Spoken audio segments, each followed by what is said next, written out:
All right. Hey, everyone. Let me just start this presentation by telling you that 9 Volt Comics is going to have Adventure Awaits coming out this month, hopefully in the next couple of weeks. Well, it might take a little bit longer than that. We're just waiting for the cover. The entire inside is complete. I got the bios done. I've actually even validated the PDF through Lulu.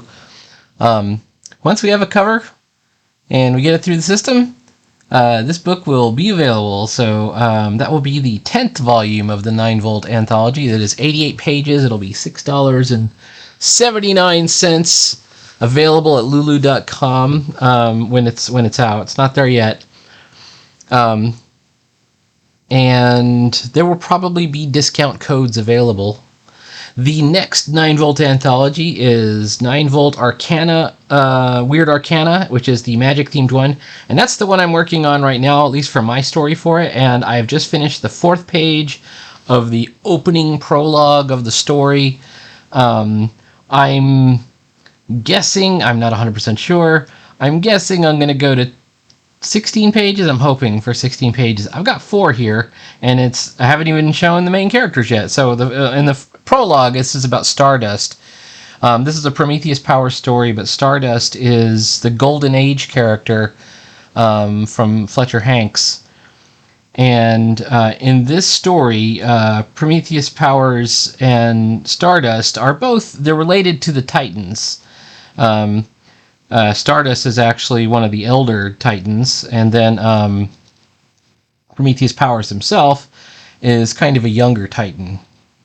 He's a nephew of, this is his uncle, actually. Now, Stardust, I think, is meant to be a good guy superhero in the Golden Age comics, but in my version of it, he's kind of a bad guy, right? He's kind of the Black Adam of the series. And if you read 9 Volt Monsters, also available at lulu.com, you can see that in their last encounter, Prometheus Powers outwitted him and got away from him. They were trying to get this dimensional Stella thing for an Efreet who is trapped, and they managed to get away with it. So in this sequence, this is that one came out in January. In this sequence, Stardust is trying to find his home realm. He's been exiled. There's been a big war amongst the Titans. Everybody's been scattered, and in fact, Prometheus Powers actually is missing most of his memories. But Stardust goes to where his home realm is supposed to be. The portal shifts and moves around, and he finally finds it, and he tries to go through it, and in this case, he's barred from entry. He's actually zotted with a streak of lightning here because he's lost his birthright armbands that were part of the royal accoutrement of the Titans. He's been exiled, and he's not allowed in, according to the deep magic that bars the portal.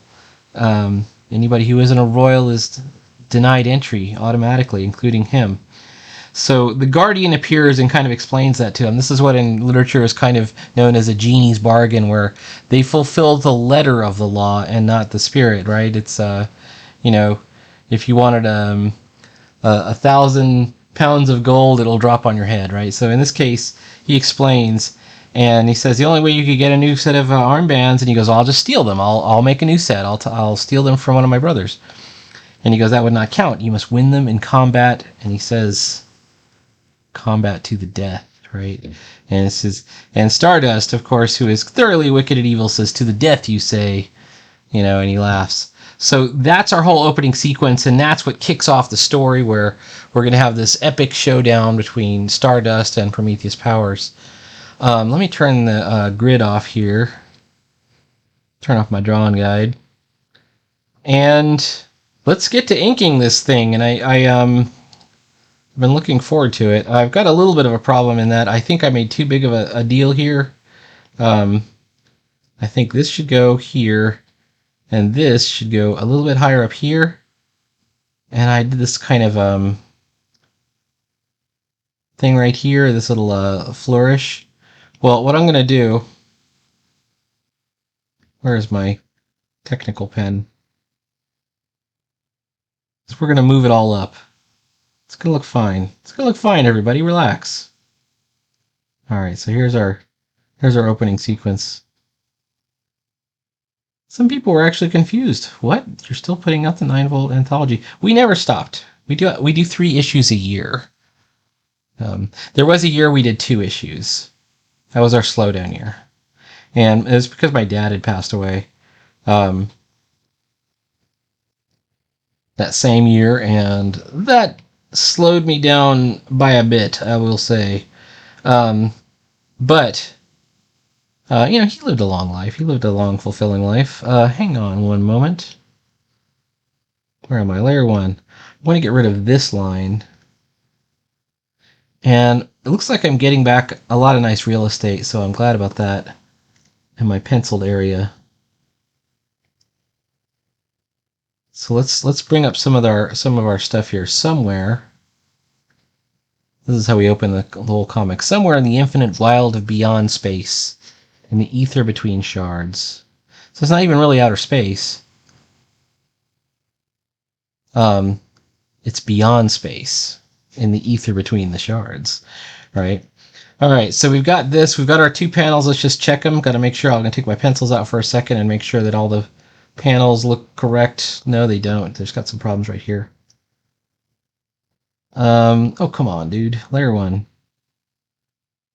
And I've recently kind of learned to love these rusty nibs that are, they provide kind of a texture, an analog sort of texture to the lines I'm putting down. Let's call this ink or inky. Turn my pencils back on. And I want to use them throughout the whole comic. It really only works if you do it the whole way through. And you can see that I've got the whole thing, the first 4 pages anyhow, are completely written out, and it's a great setup. All right, so let's actually go in and start inking. I'm going to ink the near stuff, and I also have this title and credits box. So this first scene, whoops, let me make sure I'm right in the right area. Well, first let's get that rusty nib 1.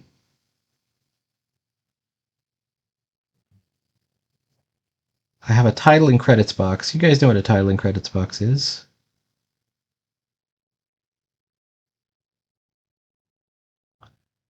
Or a T&C, sometimes known as.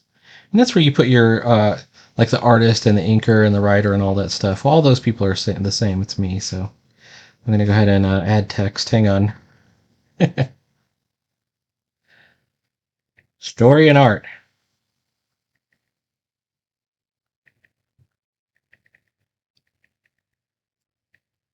Oh, wait. Let's do it with my pen name here.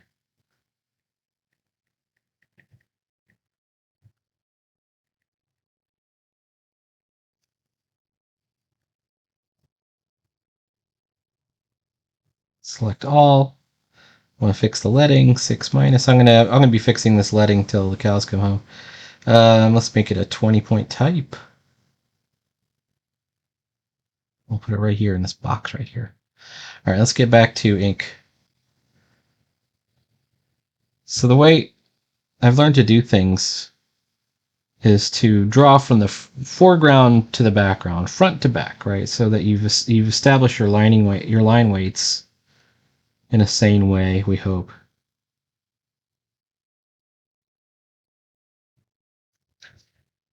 The other thing I've gotten into just recently is animation. I want to do some animation stuff. I think I might do that as I've been.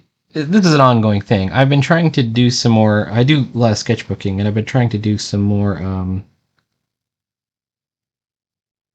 action type stuff, like bring some action into your sketchbook. And it started out by doing pop-ups. And then if you've seen a recent video that I put out, I figured out a way to do these automata is what I'm calling them, but they're basically just articulated drawings, like this fox as shown.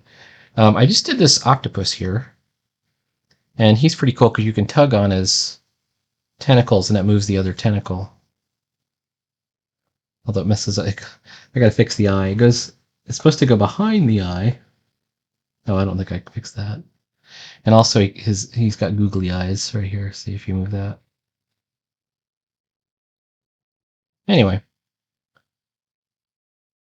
And then somebody asked, "Oh, you're going to do animation now?" I thought that's way beyond my capabilities.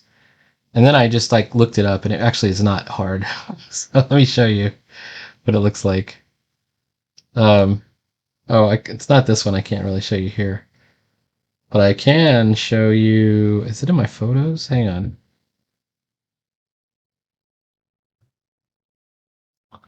Yeah, it's not the hardest thing in the world to do.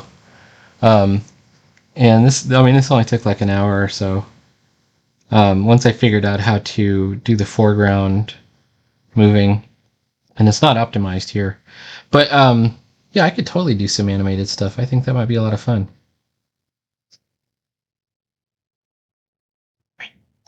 All right. I certainly have enough characters to do it.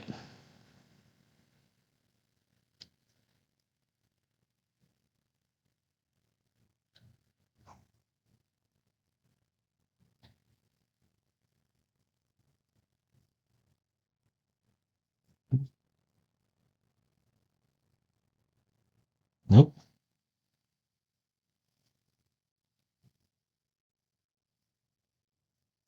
I don't like the way this bends.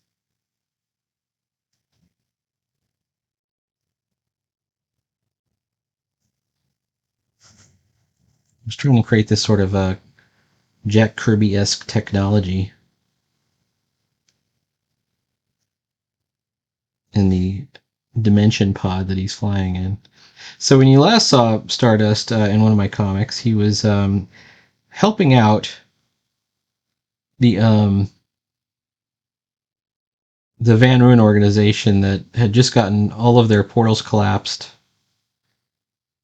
by Gallows back in, I think it was 9-Volt Anthology #1 in the superhero one. And since that time, since 2020, when that book came out, they've been trying to recover the portals, and so this is a recurring plot line that's been going on, and it appears in the Caesar the Sleepwalker comic that I did, and it appears in several of the Rabbit Fighter comics that I did. It's actually all over those.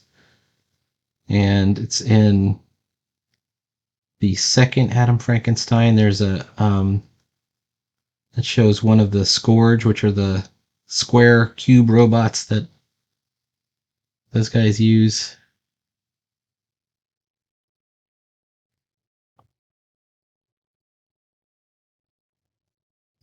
And then even in the most recent Rabbit Fighter one,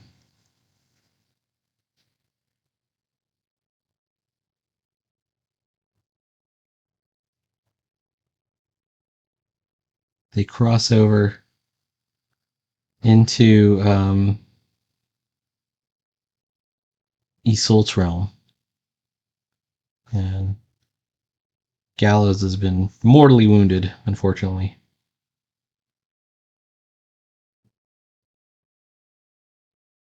But he's going to survive. Because the one power that Isolt has, well, actually now she's actually more formidable than she was. So Isolt starts out as just this village healer. So that's one thing right there. She's a healer. And then she learns magic when she's discovered she's a werewolf. She has the werewolf bond.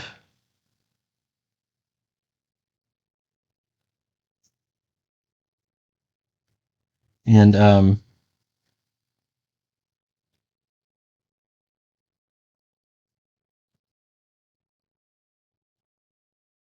thing that she specializes in is healing.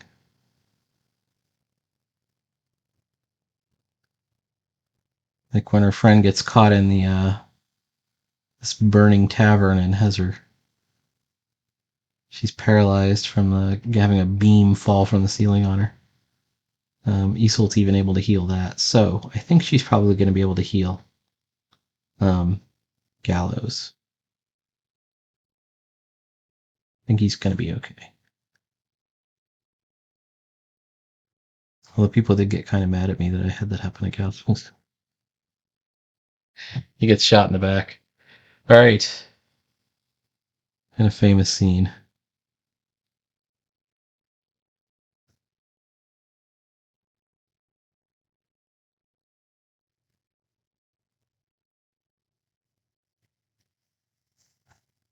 All right, let's see what it looks like so far.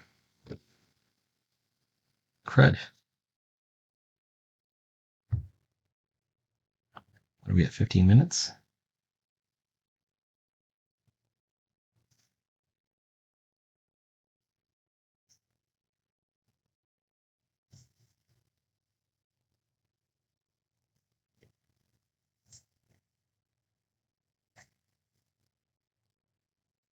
$16.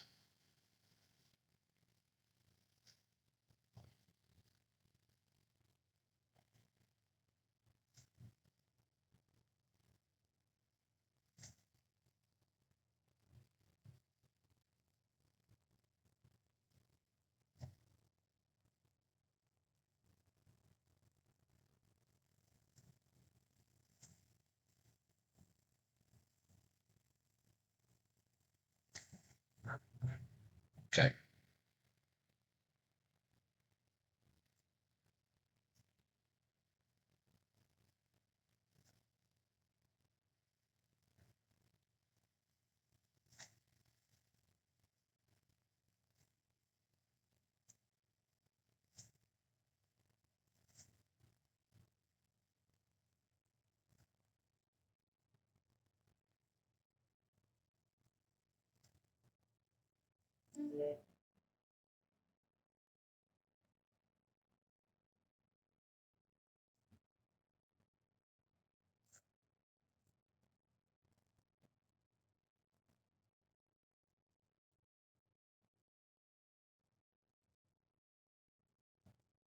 Let's see if we can do that. I realize that this time I'm just kind of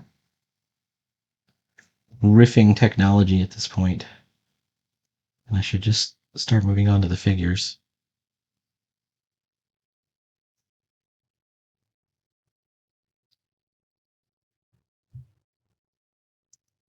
Which I will. I will now do that.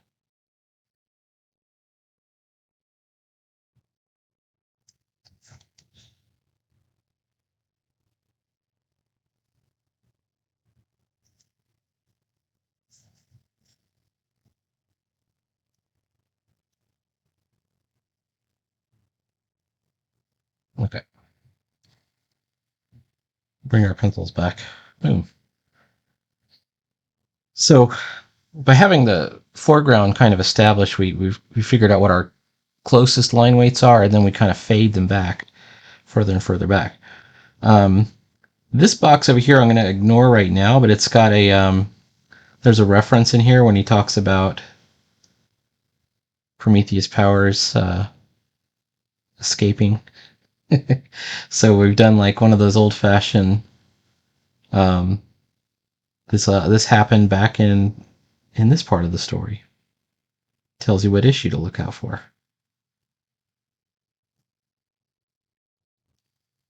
What do you call that? Like a continuity box, continuity check of some kind?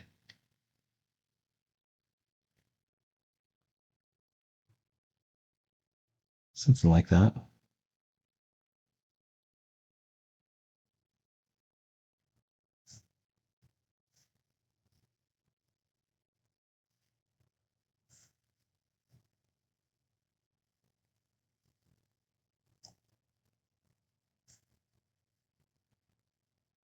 I've got 20 minutes.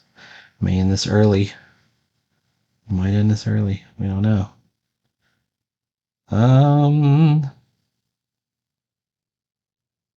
Leave it right there.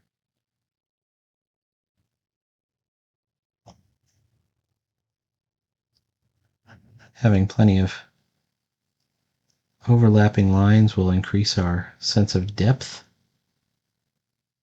which is really important. And then if you go with thick outlines, you can always go with thin interior lines, even on the close-up stuff.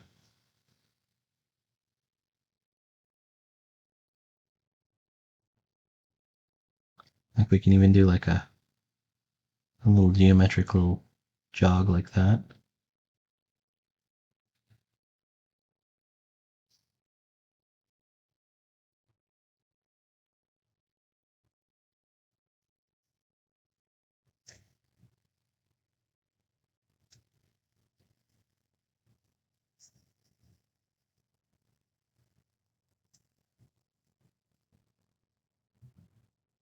All right. One thing I'm not liking is this line, so we're going to do it over. There we go.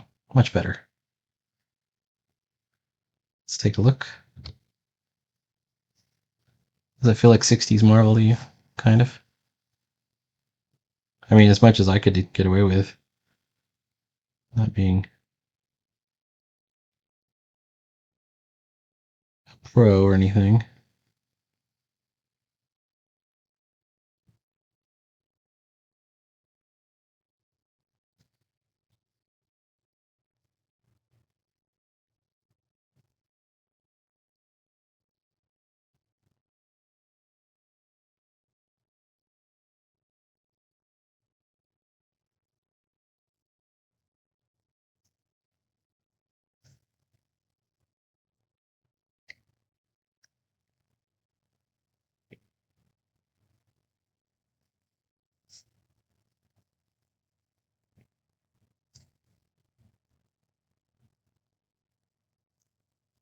Same deal here.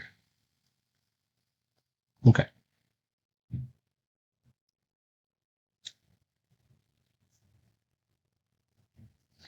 Now when I did this, I didn't do like a really like complicated grid or anything. In fact, I didn't really do any grid at all. I just sort of faked it. But I did do a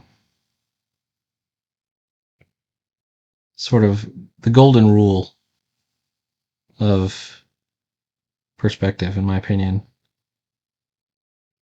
was adhered to.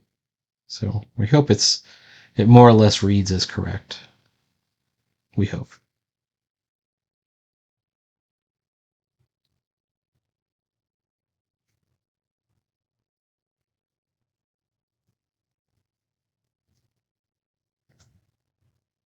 All right.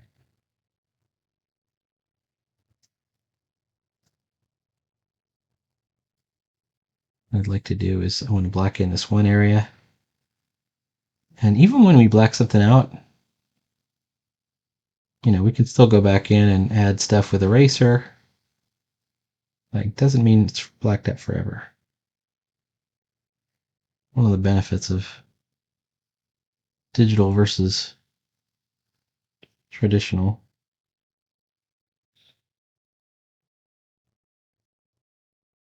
But it blocks it in really nicely. I think that's a good place to be blacked out, the stuff that's behind him in the seat of the spacecraft.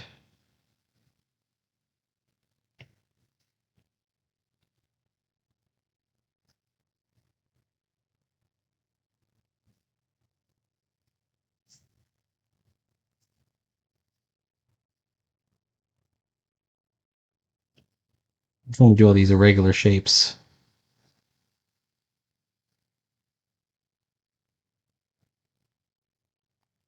For example, this sort of angled tombstone shape. Whoops. That's not looking great. And like I said, there's a golden rule to all this stuff. And the golden rule is if it's bigger, if it's closer to you, it's bigger. That's the golden. If you can't adhere to that, then, no grid in the world will help you.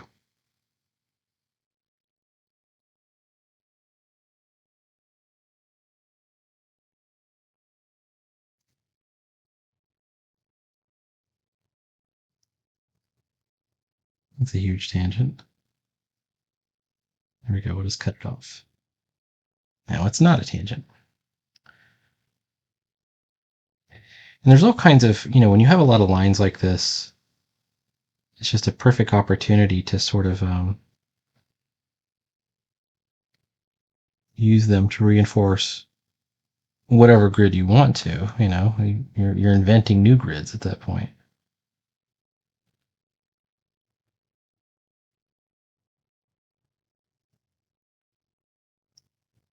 Let's cover this thing up. Well, maybe not that one. That's part of the little tube going in that way.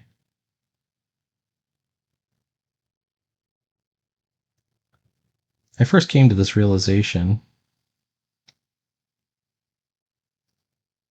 when I was looking at I think it was a Etherington Brothers video, where he's saying that, if you were trying to draw like train tracks disappearing in the distance, close up you might have 3. In the mid-range you might have 5. And in the distance you might have 7 in the same space, or 10, it's over, might be even double or triple. And it really is a matter of kind of eyeballing it. And of course, with more experience, you'll get it better and closer. I'm not saying I'm perfect at it or anything like that. I'm just hoping for the best, man. All right.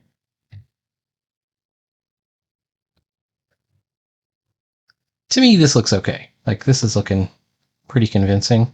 And I can put all kinds of, switches and dials inside this thing here.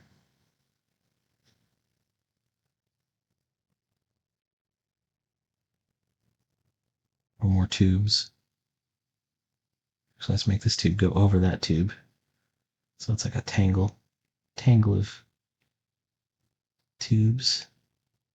Like, we're never going to get to that Bernie Wrightson level of the Frankenstein's laboratory, but we're going to do our best to create some interesting looking technology. All right.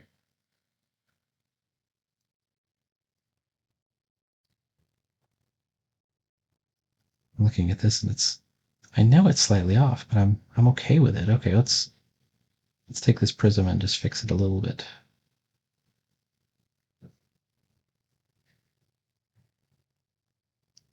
To make sure our eyes aren't lingering. Make a little shadow.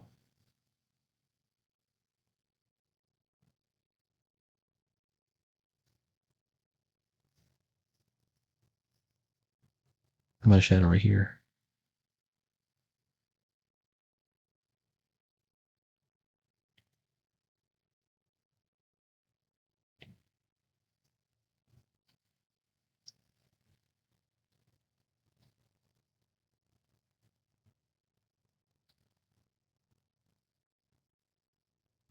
All right.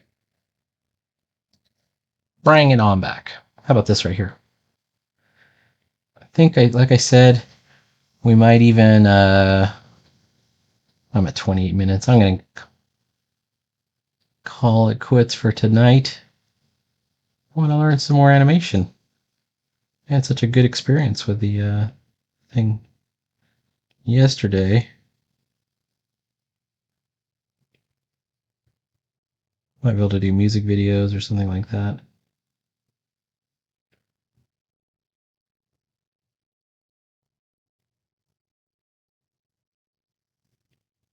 Anyways, all this is looking good.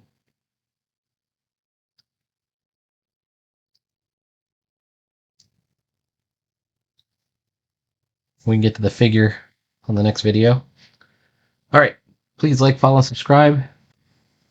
Make sure you check back every single day, because we're always doing comics every day. The next 9 Volt is coming out, and the 9 Volt after that, which will be the 11th one, technically called 9 Volt number 9. There's 2 holiday editions that don't appear in the numbering series. We'll hopefully be posting around December of 2023. That'll be our 3rd one this year. Now, will it actually come out in December of 2023? We hope so. Fingers crossed. We're going to do our best to try and get it out. And I'm hoping that we, get everything going on. This story is definitely going to get done no matter what. Silver Ball, hopefully, is also coming out next month. Next month, I gotta do a cover for it. Silver Ball is the one with Princess of Apshai and Book of Ruin. And that'll be my first just me anthology of all new material. All right. Please like, follow, and subscribe, and I will talk to you later. Thank you. Bye now.